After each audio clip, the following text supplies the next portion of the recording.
പുതിയ മന്ത്രിസഭ വന്നപ്പോൾ മുഖ്യമന്ത്രി മാത്രം തുടർന്നു, ബാക്കിയുള്ളവരെല്ലാവരും പുതുമുഖങ്ങളായിരുന്നു. അപ്പോൾ 2 ടേം വ്യവസ്ഥ എന്നുള്ളതാണ് അന്നെടുത്ത തീരുമാനം. പക്ഷേ ഈ തെരഞ്ഞെടുപ്പ് വരുമ്പോഴേക്കും അങ്ങനൊരു നിബന്ധനയില്ല എന്ന് പുറത്തേക്ക് അങ്ങനെ ശക്തമായി പറഞ്ഞിട്ടില്ലെങ്കിൽ അങ്ങനെയാണ് മനസ്സിലാക്കാനാകുന്നത്. അപ്പോൾ ഈ ടേം വ്യവസ്ഥ വരുന്നതും ടേം വ്യവസ്ഥ വേണ്ട എന്ന് വെക്കുന്നതുമൊക്കെ ചിലരുടെ താല്പര്യത്തിന് വേണ്ടിയും ചില സമയത്തെ പ്രത്യേക താല്പര്യങ്ങൾക്ക് വേണ്ടിയും എന്നൊരു വിമർശനമുണ്ട്.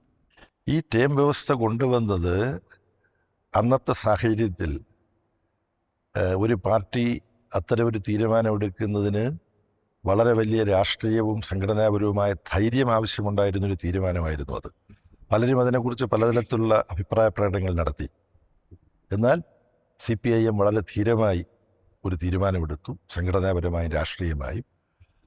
ഞങ്ങളോട് പലരും പറഞ്ഞു, ഇന്ന സീറ്റുകൾ നിങ്ങൾ തോക്കാൻ പോവുകയാണ്. ഇതുകൊണ്ട് അവിടെ 2 തവണ മത്സരിച്ചിട്ട് വീണ്ടും മത്സരിക്കാൻ അനുവാദം കൊടുക്കാതിരുന്ന വളരെ പ്രമുഖരായ ചില CPM-ൻ്റെ നേതാക്കന്മാരെയും LDF-ൻ്റെ നേതാക്കന്മാരെയും മുൻനിർത്തിയിട്ടാണ് പറഞ്ഞത്, ഇതൊന്നും നിങ്ങൾ ജയിക്കാൻ പോകുന്നത്, നിങ്ങൾക്ക് ഭൂരിപക്ഷം കിട്ടുമായിരിക്കും. പക്ഷെ എന്താ സംഭവിച്ചത്?